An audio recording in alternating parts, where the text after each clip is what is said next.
Do you like singing in the choir? Yes, I enjoy it. What's your favorite song? Probably Amazing Grace. Can you sing it? Oh, do I have to? Just a little? Amazing Grace. I can't believe that I just lost, that I forgot it. That's okay. Okay, can I start over? Yeah. Amazing Grace. This is Vera. Vera loves to sing, she loves to dance, and her memories are fading away. Vera has Alzheimer's disease. Today, there's no known cure, but some people are doing something to change that.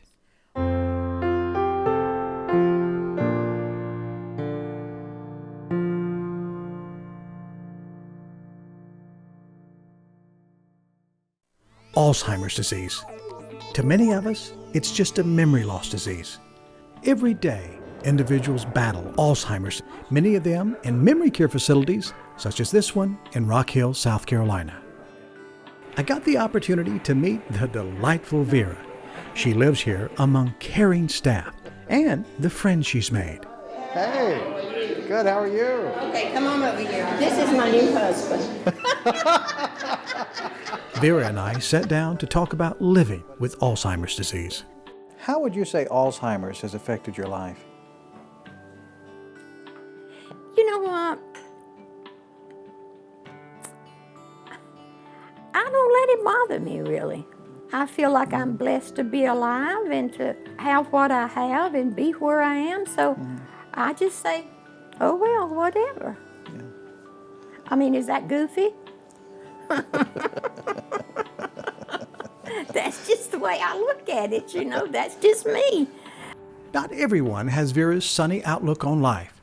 Dr. Ben Barr is one of many researchers working to unravel the mystery of Alzheimer's. Alzheimer's is a scary thought. Diseases, cancers, they don't lose your memories. At Emory University, major research is being led by Dr. Alan Levy, who is quick to correct misconceptions about the disease. Alzheimer's is a brain disease, first of all. It's not normal aging. Normal aging brings along some changes in how fast we think, and maybe we become forgetful of a few things. We might misplace our keys. But Alzheimer's disease is an actual brain disease where brain cells start degenerating more than they would with just aging. Ben, if you would, break this down in delayed terms and help me understand how Alzheimer's really works. I think that's the biggest fear of Alzheimer's, because people don't know what's happening to their brain. And what happens in Alzheimer's, it's as if a house was a cell and it's got a garbage accumulation problem. Picture yourself in your house, you bring in nutrients, you have to process nutrients on the stove, and you have to get rid of garbage accumulation. Picture your garbage disposal not working very well. After a day or two, there's a mess in your sink. After a week, it's flowing over the sink. A year goes by, you're waist deep in garbage in your kitchen, and you can't get to the other side of the room to use the phone, just like neurons have a hard time communicating with other neurons. So we're trying to go after the clearance mechanism. You actually have little garbage disposals in your brain called lysosomes. So we're looking for a way, a single drug or a single pathway that can turn up the activity, basically, of your garbage disposals to get rid of all the bad things that are accumulating. Today, medical science is doing all it can do to fight against Alzheimer's, but there is so much more that needs to be done. And medicine is reducing the people who are dying of certain cancers, heart disease, actually 10 to 20% reduction in these diseases from 10 years ago, but Alzheimer's is up 60, 70%. As there's more and more people that are living in their 80s, their 90s, their 100s, the burden of Alzheimer's disease is going to become enormous. Dr. Eric Music is also researching Alzheimer's. He recognizes the urgent need to find a prevention or cure as soon as possible. We all have family members, we all have parents, we all have siblings who are going to be affected by this disease, and they expect it to be pushing $1 trillion by 2050, which is a staggering amount of money that we just as a society can't afford to pay, not to mention the human cost of it. Roger Ackerman of the Sumter, South Carolina Rotary Club is a prominent figure in the search for a cure. Good morning, Carl. Good morning, Roger. Unfortunately, in our family, we experienced Alzheimer's. My wife's wonderful mother, who was really a second mother to me, at age 70, she was just so dynamic. If you take a walk with her, you would really have to be able to keep up. But about 2 years later, we started noticing memory loss, little things. And unfortunately, it was Alzheimer's. But because she was in such good health, hers was a long, long goodbye. It was heartbreaking. Just imagine not being able to tell someone you're hungry, I need to go to the bathroom, my throat hurts. I mean, it is unbelievable the change that comes over a very accomplished, loving lady. Roger's pain is shared by other members of his Rotary Zone. Robert and Charlene Hall have been surprised at how many of their friends have been affected by Alzheimer's. You know, Carl, I thought Alzheimer's was just something you heard about and it was older people, and I just didn't think it affected anybody I knew. I found that Alzheimer's, almost everybody knows somebody that has this, some form of dementia. Do you remember that first time that you were with your mother-in-law, that she didn't remember you? Oh yeah. Yeah, it was probably 5 or 6 years before she finally passed. And I knew she didn't know who I was. It was very, very hard. I think my wife and her sister handled it even better than I did. I'd just go out of the room and cry. It was tough. It's really the death of a dream, because we dream that, or hope that life is going to go on together as long as it can, and that we have somebody to share that with, and suddenly they don't. Mama was diagnosed in August of 2006. That was the day life changed. It changed for me personally as far as my mom and my mother-daughter relationship. Tell me about your daughters. Oh, my daughters. Now you're going to make me cry. No. My daughters are the best. And I feel so blessed to have my children that there's not words I can tell you. She's very upbeat most of the time. She'll have her moments of sadness and she'll cry a little bit, and then we'll both agree that crying's just not going to help her too much. And Right. I'll try to interject some laughter and we get on with life. So I think she handles it very well. There's going to be a lot of people with Alzheimer's, and that's going to be a huge crunch on national budgets, families, etc. I don't know how, if I was 50 years old working and Charlene got Alzheimer's, I don't know what I'd do. I probably need to work. Well, what would I do? I don't know what I'd do. The issue of Alzheimer's disease is clear, and fixing it will be expensive. When we come back, one man had a vision to fix a big problem with a tiny solution. Alzheimer's is a costly and time-consuming illness. You would think such a serious issue demands a complex solution. But does it? Roger Ackerman decided to tackle the problem with a little help from his friends in Rotary. I kept thinking Rotary could do something about research. One day, while having lunch with a friend, the idea came to Roger unexpectedly. And he said to me, he says, you know, $8 to $9 billion in coins change hands every day in America. That was an interesting fact. And at 3 o'clock the next morning, I came out of bed like a bolt, and I thought, that's it. So, Roger decided to ask his Rotary Club to empty their spare change before the meeting. And this was the beginning of c.a.r.t. He started at his local Rotary Club in Sumter, South Carolina, to test the concept.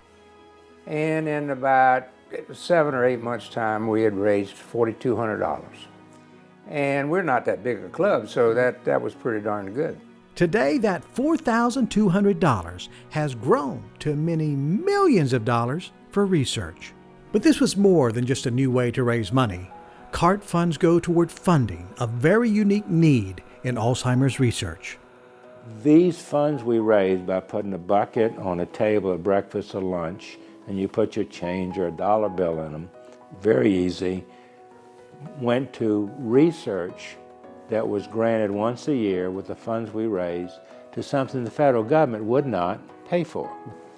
c.a.r.t is a phenomenal organization for many reasons, but what they do is they fill a very important role in the landscape of medical research for Alzheimer's disease. The government is a little more risk averse. I would say they like to fund projects that are much more established and labs that are much more established. So high-risk things that are really likely to be impactful are the hardest things to get funded from the federal government.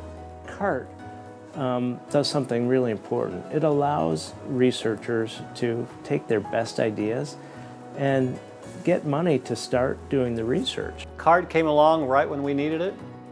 We had some new ideas to study Alzheimer's disease, and it's these types of funding avenues that give small research labs like mine ability to test a new idea that may not get funding from the bigger places like NIH. Take the ratio between the 30 kilodalton Cap B and the 25 kilodalton. So this is Heather's blot. 100% of every donated dollar goes to research. We've never varied 1 second from that. Do you have hope for your condition? In my lifetime, not really. Now that's being pessimistic, isn't it? Is that the right word I was supposed to say there? But it might happen. It would be wonderful if it did. Research takes a long time. In the short term, there are many creative ways to improve the lives of Alzheimer's patients. Now, tell me about these choirs. Well, I have directed choirs throughout my life in church, mainly youth choirs, and so music's always been an important part of my life. All right, our first song that we're going to work on today is the one that we've been working on because we are doing a show, and that show has now been titled Songs of America. So we're doing patriotic, we're going to do a folk song or two, we're going to do a hymn.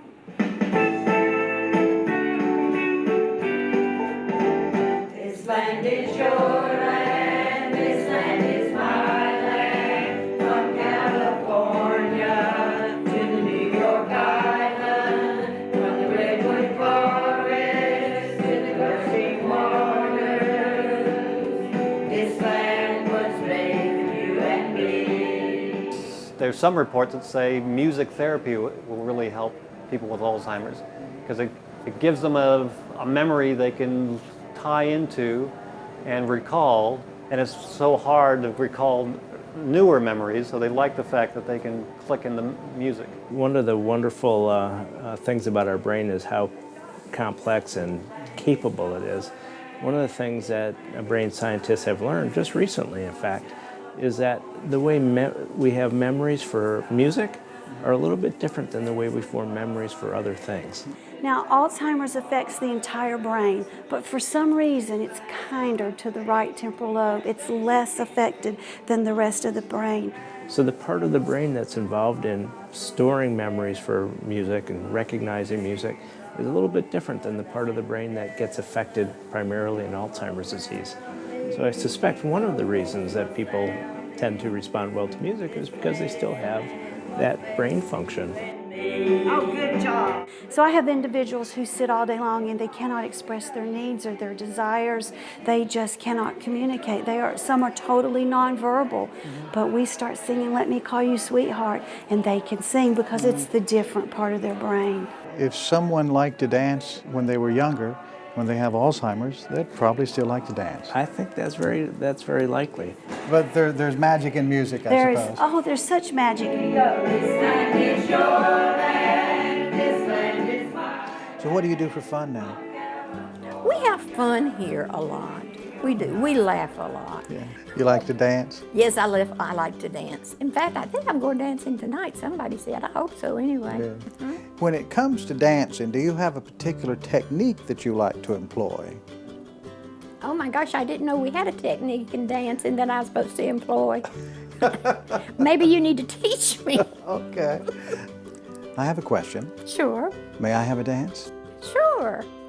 When we come back, the fight against Alzheimer's looks hopeful, and I have a date with a special lady.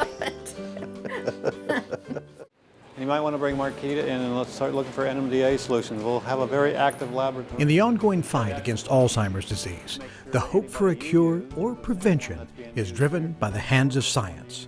It's the fundings like c.a.r.t that allows you to get all the data you need to get the next big grant from NIH and move the research forward.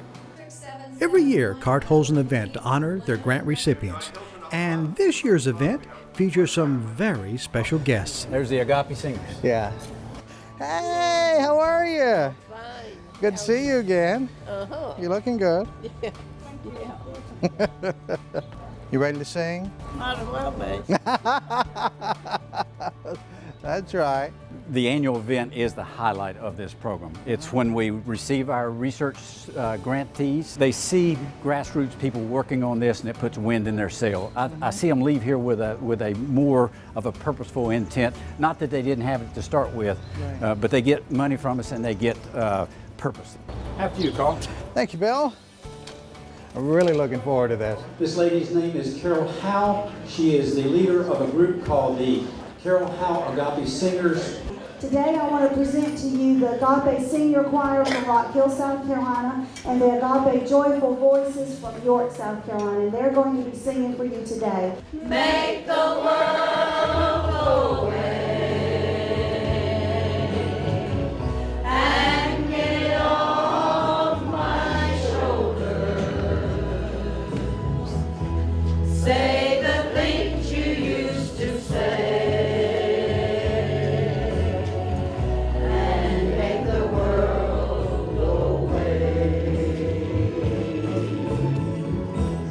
I'm so sorry if I hurt you.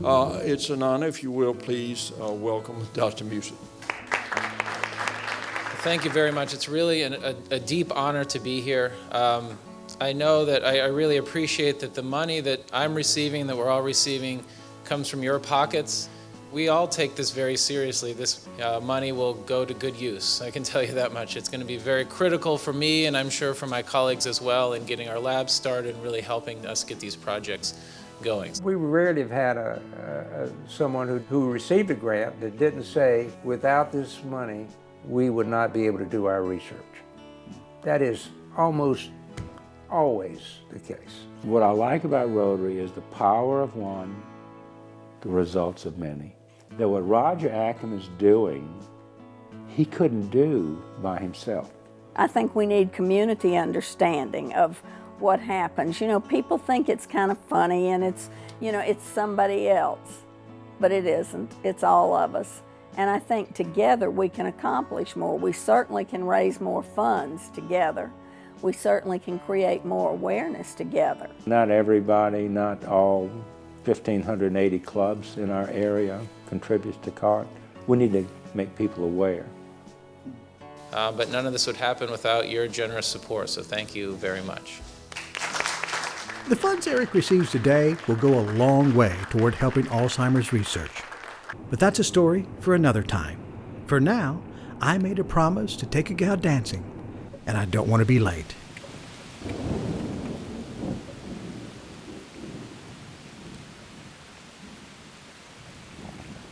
Things don't always go according to plan. Well, what do you do when the light goes out, you know? I mean, you just stop? You stop living? No, there used to be electricity. People kept going. The storm has knocked out the power. It's the first power outage the venue has ever experienced. But it's not enough to stop Vera. Fortunately, you don't need the right lighting to dance. You just need the right dance partner. You sure do have a busy dance card, don't you? Yeah. You want to dance? Wait a minute. You don't know who that is. I do and I don't. I'm Carl. You're kidding. No, I still am. Are you still? Who are you? I'm Vera. Vera. Oh. Well, let's have a dance. How you been feeling? Doing great. Good. It's sad to watch a vibrant life being slowly diminished by an awful disease. But a woman like Vera can give hope to even the darkest situation. I think you've danced before. I think I have are too. Wonder why we think that. Even as the disease takes its hold, gradually wearing away at Vera's memories, she dances on. Through the darkness, Vera shines brightly, even as the lights grow dim around her.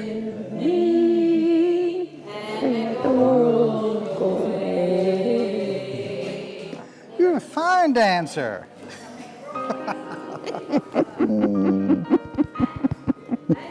There's not a day I don't think about my mother-in-law. We called her mother-in-love, you know. So, yeah.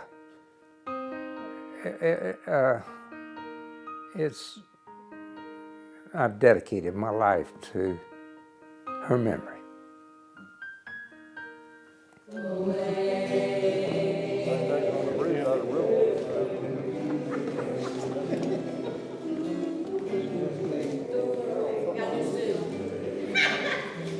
Well, when Daddy left home and I was We did it. In the darkness, step on toes. Vera, you still got it. I still got it. You still got it. You still got it. You did great. May I have a dance?